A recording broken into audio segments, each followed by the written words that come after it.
You're listening to In the Bunker, a podcast that explores the biggest challenges in starting and running a business.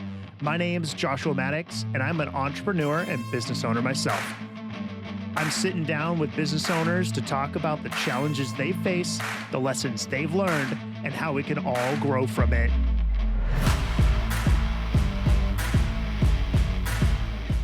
Welcome back to In the Bunker.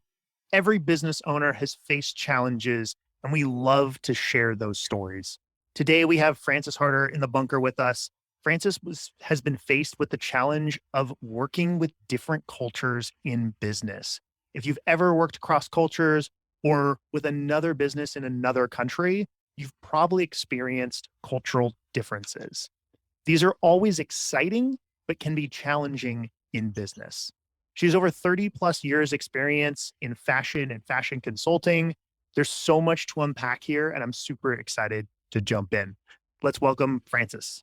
Thank you, Joshua. As we jump in, let's get your sort of background. Who are you? How'd you get here? What do you do in business? Well, it probably take too long to really tell you the whole thing, but basically I'm from the UK, where I studied fashion design at an art college and went into designing, and also was lucky enough to be invited back to teach at the university I graduated from. So I've always had dual teaching and designing, and using my, design eye as well, and realized that design is not enough unless you understand the business side. So I geared myself when I was teaching to starting a class on the business side of the fashion industry, how to start your own business. And that led me to write my book. And it also led me to start my fashion business incorporated at the FBI in 1999. And we were in business and we would help new startup companies as a nonprofit. And that was another exciting experience for me, running a nonprofit, meeting people who were willing to give a lot. And we had an amazing 20 years and met some incredible people and opened up doors for me. And honestly, probably the biggest pluses that I pass on to many students and younger people is you got to network. Networking is key to moving on to the next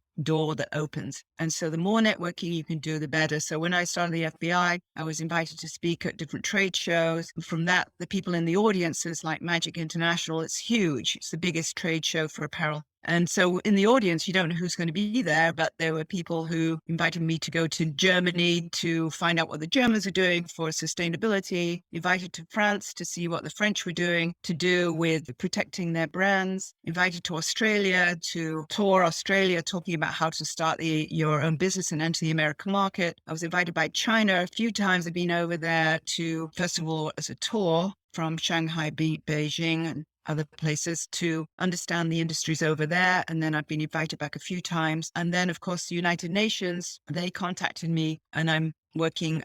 My first one was in Peru, working with they were doing their own products. And it was really I really enjoyed that. In Peru, the people were fantastic. And after Peru, I went into Nepal, helping them with their Cashmere products. And the latest one is 2 contracts with Egypt. And one of the things also that's come out of this is I've been recognized as an expert in the industry. So I do quite a lot of expert witness work, and we've had some very interesting cases with that. So it's quite a challenge and quite interesting. As I always say, I used to do a lot of sports, Joshua, and even now when I'm driving home, I go, did we win this one or did we lose this one? Sometimes you lose and you have to move on. And if you win, that's good. And maybe you go on to the next game. But try to take it philosophically rather than getting too upset. That's really good. On the win-lose aspect, the one thing for me is even if a business deal doesn't work out or whatever it is, there's still elements, even if you lose that, there's still elements that you can take home as nuggets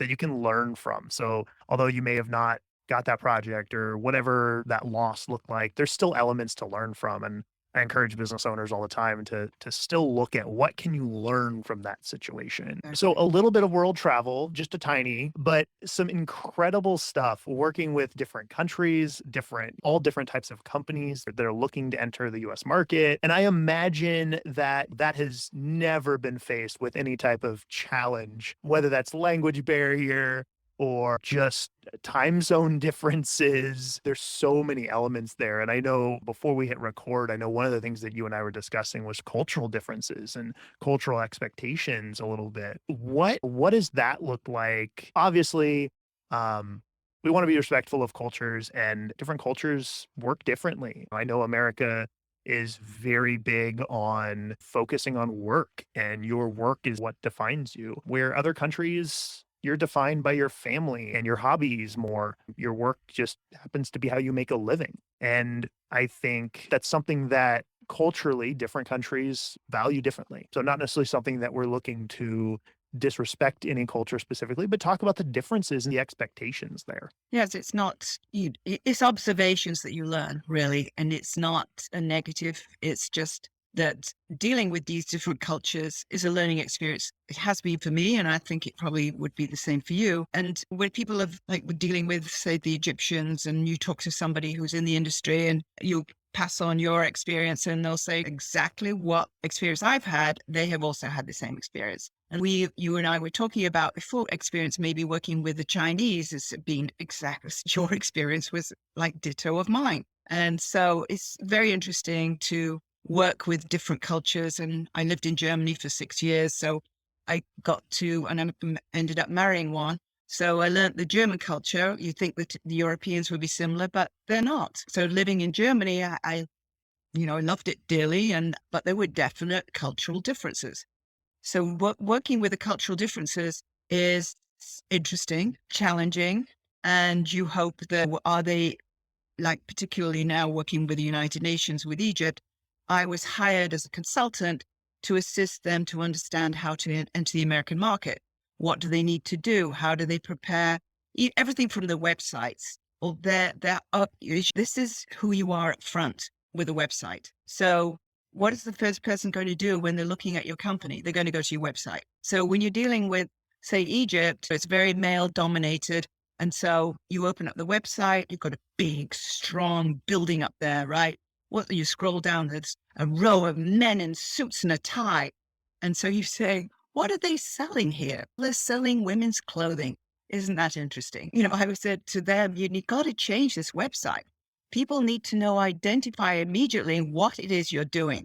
And you need to change that out regularly so they want to go back. But these are the things. And the same thing in Nepal. That was rather a male working with the Cashmere producers. And they have a big issue because the West changed. Pashmina is the highest quality cashmere you can get. And so it got messed up by the Americans or the West. And suddenly, I don't know, years ago, you're probably too young, but it was like 20 years ago, they were selling pashminas on the corner and they were really rayon for $10. And it's destroyed their brand. So we had to rebrand Pashmina Cashmere. And one of the scientists came up with planting DNA in the fibers of the goat. And so that when it was spun and then knitted or woven into something, that DNA was there all the way through the washing. So it was an amazing way of, this is pure Pashmina Cashmere. Essentially, more or less like a serial number on a car, a VIN number on a car. Exactly. Wow. Yeah, that was pretty neat. And then with the Peruvians, they were using a lot of sustainability. I was very impressed with that. I'm not sure if you've been there. We went to Lima and then Arequipa. Fantastic. The people were absolutely beautiful. I want to go back. And then went up to Lake Titicaca, which is like 14,000 14,000 feet high, giving a lecture to a group of men who were doing their alpaca. And so they were sitting there with translators on. I'm giving a lecture and I'm just looking around and going, to me, it was like, I'm on 14,000 feet high. I'm from bloody Manchester. How did I get here? So that was an out of body experience, but a great experience all the same. That's crazy. I know we were discussing the aspect of sort of the American lifestyle, the American work ethic, and looking at other countries. I know my brother spent some time in Jordan on a trip there, and on the drive from the airport to where they were staying, his friend's girlfriend or fiance or whoever it was, he said he felt like he was interrogated. He's like, first time I've ever met this person. And she's, oh, so like, your family, blah, blah, blah. Like, wanted nothing to do with, oh, what do you do for a job? Didn't care about that. But like all these different details. They'd go sit in a coffee shop and some guy walks up and sits down, at their table and they just start chatting and an hour and a half goes by and the guy gets up and leaves. And my brother's, oh, do you guys know him from, here? Do you know from there? Do you know him from work? And they're like, no, we've never met the guy before. And they had this in-depth hour and a half long conversation, but that's how the culture in Jordan and other countries, that's how the culture is. Where in the US, I think part of it is we're short, we're guarded a little bit, and there's also this status symbol a little bit as well. And it's hard for businesses who maybe don't understand that, don't experience that, to transition to understanding what the American culture is when they're entering the market here in the US. I know I had a professor who in college, he said that he had traveled and he taught at a few other schools and around the world. And he said there was one college he showed up to and his class starts at 2 p.m. So he showed up there at 1:45 to set up, and 2 o'clock comes around, 2:15, 2:30, and the first student walks in the door. He's, you were a half hour late. And they're like, "Oh, yeah, no, you have 2 classes a day here. You have a morning class and an afternoon class. And typically the afternoon class starts anywhere from a half hour to an hour after what it says on the schedule." Where was this? It wasn't, I cannot remember what country it was, but it was another country, and he was just like, "What on earth?" And they're like, "That's just how the culture is here." And it's anything is taken with a grain of salt when it comes to time. Time is a rough suggestion if it starts at 2, which is Is that just, weird? it's Yeah. crazy. We used to lock the door when I was teaching at Otis. If you were late 10 minutes, we'd lock the door.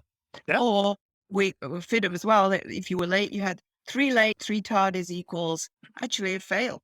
You yeah, years ago when I was teaching there, you had 3 lates, you got failed. Very strict on time in America. I agree, and yeah. I think England's the same, or Europe as well. Well, and I look at that from an employer's perspective. Employers in the US, if you had an employee showing up anywhere from 15 minutes to an hour late on a regular basis, like, You're fired. yeah. And so someone who maybe is coming from a different culture, like understanding that is a huge element. Understanding how important, it is to be on time, to be a part of that, is It's it's a learning it's curve. like yeah, I think another example is, say, working with Italy, right? Love Italy, love the food, love the people, love going there, but they never ship on time. So, we always say, if you're buying from Italy, allow yourself a window of time because they're always shipped late. And so, which in this industry is really frustrating. And I remember talking to an Italian friend of mine. I'm saying the Americans, as I said to you earlier on, what you do in the American business is you do what you say you're going to do. One sentence, that's all it is. And if you don't, you need to be transparent and let people, obviously things happen. So maybe the silk from Italy couldn't get through to you in time because they had an issue. You're going to let them know. And I was talking to this Orlando and he said, yeah, but when will we always ship late? And it's okay. We do know you ship late and you know, but then they're losing huge amounts of business by just constantly not performing on time because as you're in America, if you're going to ship in this window, you have to get it in then. Otherwise you're going to cancel orders.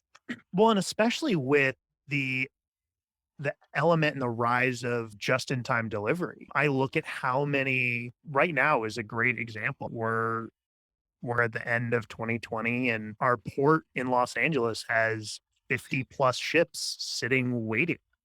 We're backed up and stores are late on deliveries. And so just-in-time delivery is a great concept when every piece of the puzzle works flawlessly.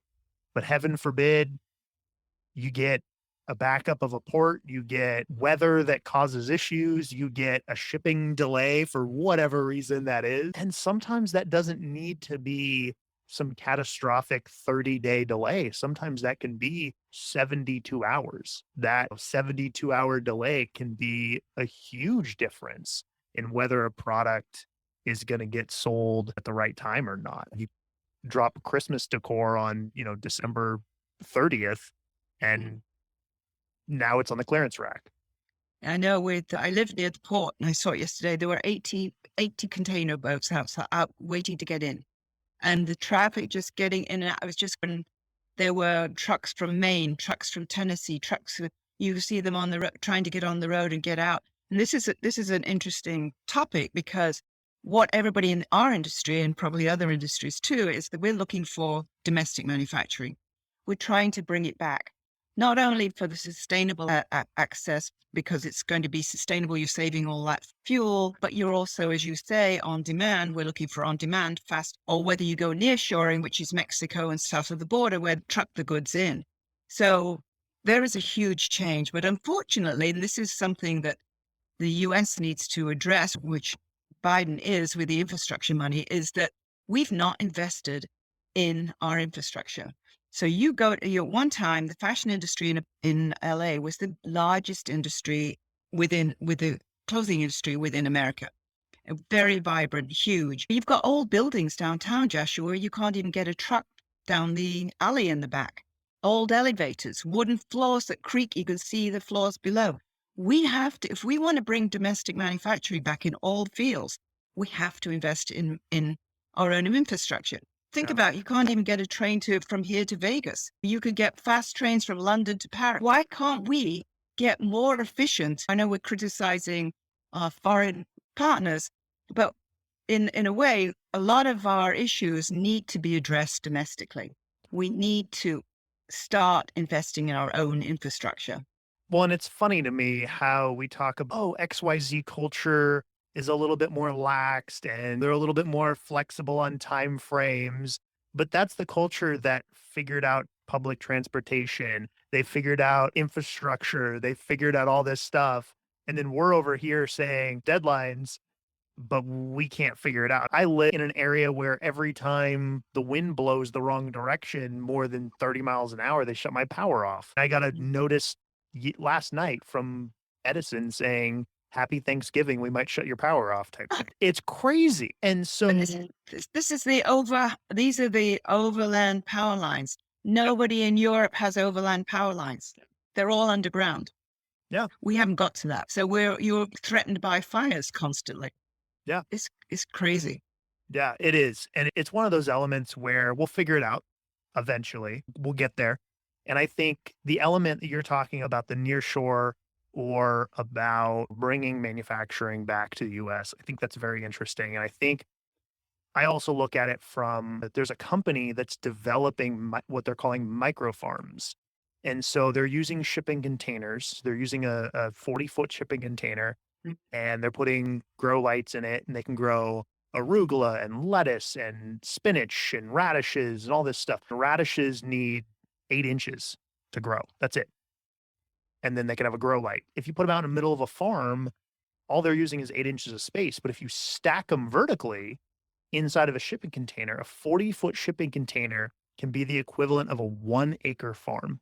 And Well, so, they got lights. How can yeah, they? yep. So they put grow lights and stuff in Oh, them I and see. stuff, basically the same with the marijuana farms that are using indoors. And so there's restaurants now that have realized that it's actually not necessarily cheaper, but more economical from an aspect of not having to go figure out where they're getting, the lettuce from today. They can actually drop a 40-foot shipping container in their parking lot and then grow all their own produce out their back door. And so so literally the salad that's sitting on your plate at dinner was picked 2 hours ago, Mm, that's which great. is so much fresher. It's not having to travel, days, Sprayed trucks, and rain, sprayed. all that mess. And there's elements like that with not only consumable products in food industry, but there's also fashion. There's so much elements with that. If you're not trucking it halfway across the world, like you said, it's a lot less fuel and stuff that's used. I know there's a lot of ground that we've covered with today's conversation. And what would be your advice to someone who is facing a similar challenge of really working with different cultures in business? I'd say do a little research, and also do test orders with people and see how it works. But there again, if you try to come to some agreement with an offshore company, of course, the Americans are we have pieces of paper with contracts and you have to sign this. And I was working actually years ago. I had a Japanese company contact me when I was teaching to ask if I'd do a line of clothing for their Japanese brand. And so I was designing under my name for them. Living here, I thought we need a contract. So I get my contract together and I gave it to the Japanese contacts I was working with. And he read through it and looked at it and nodded. And he just shook my hand. He never signed it. But honestly, Joshua, I never had a problem. They paid me every month on a retainer, never any issue. But when the yen went down the toilet, things crumbled a little bit. But working with them was just such smooth sailing, no issues at all. Now, which talking about working with, say, China, I've been talking to a university over there for the last 2 years. They want to use my book and me to teach it in modules. And I've come up with a plan. I've shown the plan.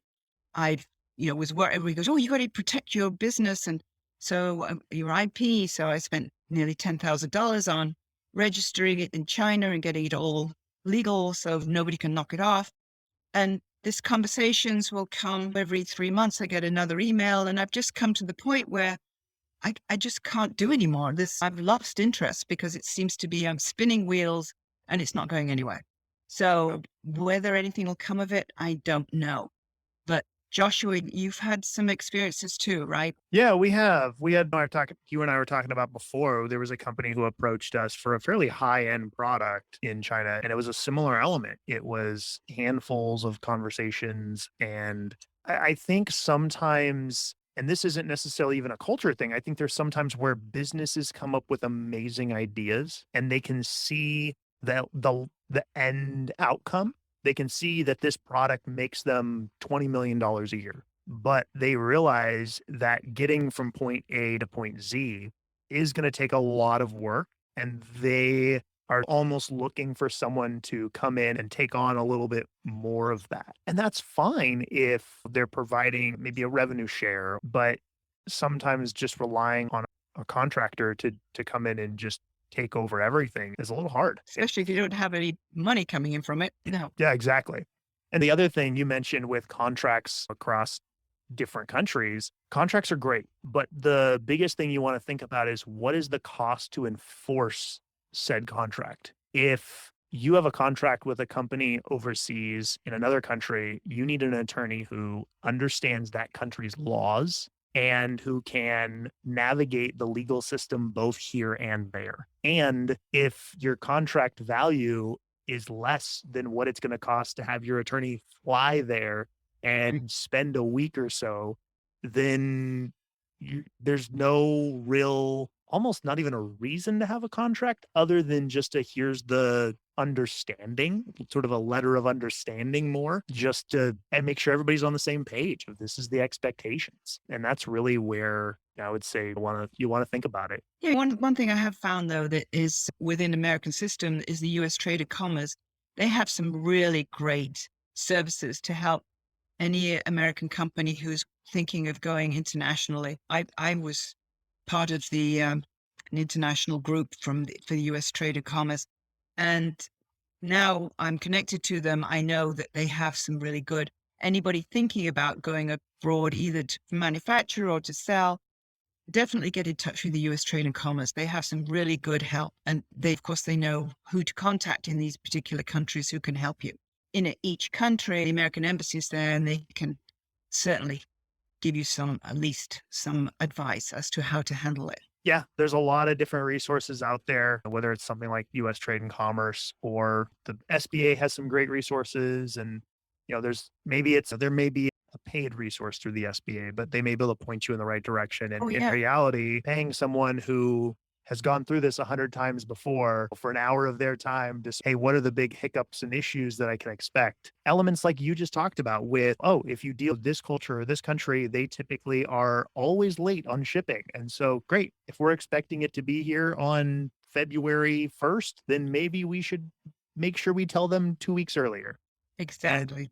Yeah. and just pad the time accordingly. You know, always build in those little extra margins as needed. And I know so many businesses saw that. There's a company that I've been following that makes a product, and they had finally gotten all their manufacturing stuff lined up right before COVID hit. And then COVID hit, and now they've gone back to the manufacturer, and the manufacturers said, there's no way we can make your product for what we quoted you before. It's going to be 30% more. And so they have all these pre-orders for product that now they're going to be losing money on. And so they're like, we either need to cancel the pre-orders or sorry guys, we got to charge you extra. And so they're like, that's your option. And it's hard. There's always unexpected elements. And as business owners, the biggest thing that you can do is connect with other business owners and strategize, seek counseling or seek someone who maybe has been there before or been a step ahead of you and learn from others. That's Well, what you said about with the SBA. I know when I was teaching, when we had the Fashion Business Incorporated, we had lots of classes and we did a lot of short-term certified training. And we had consultants who were also consultants for the SBA. So as you say, you can get a lot of free information from SBA and you can hire a consultant who, not for a lot, who's from the industry to help you. So even if it's, assisting you with your business plan and things like that, so you can get a lot of good help from them. Kudos to them. They really are good. yeah, there's a lot of good stuff there. Awesome. Is there any sort of nuggets of advice to leave us with as we wrap up our time? Only what I always say to students is it's all about networking. Really, my journey has been about how I got here, going to Germany, how I got here, and what I've done here. It's been about just different doors opening and get out there, work hard, and doors will open for you. If you're starting your own business, particularly in the apparel industry, it's a good time to start now, surprisingly enough, because as you talked about on demand, you can do smaller quantities. The big companies are looking for thousands of orders, thousands of units. The other sad issue is I know a factory downtown who can't find sewers. And it's the same knowing you find workers in the restaurants. So he can't find sewers. And we're talking quite a lot of talk about retraining, certifying, even if it's refugees coming in, give them a short-term training and get them to sew a bit, sewers, and then give them an upward mobility. I don't think you need to go to a 2-year, 4-year college. You can learn on the job a little bit like apprenticeship. So there's a lot of good changes. And I think it's a good time to start a business. I like the aspect of networking will open doors. I totally agree. Networking is always a great way to connect with businesses and business owners and other people in your industry. Yeah. And being creative while hiring, that's a whole nother topic in itself. But creativity right now is a huge thing. Creativity in business is always a huge thing. I appreciate you coming on and your time today. We will have in the show notes, we'll have your LinkedIn, your Twitter, your Amazon author page, your website, fashionforprofit.com, and then the business information, Instagram, Facebook, LinkedIn, all that stuff along with your bio. That's like 8 or 9 links in total. But where is the number one spot? If someone wants to reach out and connect with you, what's the number one spot for them to do that? LinkedIn's pretty good. I have a good connection on LinkedIn. So if anybody wants to connect with me, they can go to LinkedIn. It's probably the best, or through my website, either way. Perfect. Awesome. Well, thank you, Joshua, for giving me the opportunity. Appreciate you having you on the show today. Good to have you. Thank you. Take care. See you again. Thanks for listening to this episode of In the Bunker. As always, we can be found on Instagram, Facebook, and Twitter at In the Bunker Podcast. Be sure to share this episode and what you're going to apply from it and how that can affect your business. Make sure to tag us in that post so we can highlight your journey as well. But before you go, I have a quick personal ask. Each episode of In the Bunker takes a lot of work to put together, from finding the guest, shooting, editing, all of that. And where I really could use your help is twofold. First, if you're listening to this on Apple Podcast or another podcast platform that can let you leave a 5-star review or a text-based review, I would truly and greatly appreciate that. It really helps with the algorithm and allowing other listeners to find the show. The next thing that I really need help on is sharing this with friends, family, business owners, people that you think need to hear this content. I appreciate you listening to this episode and looking forward to next week. Take care.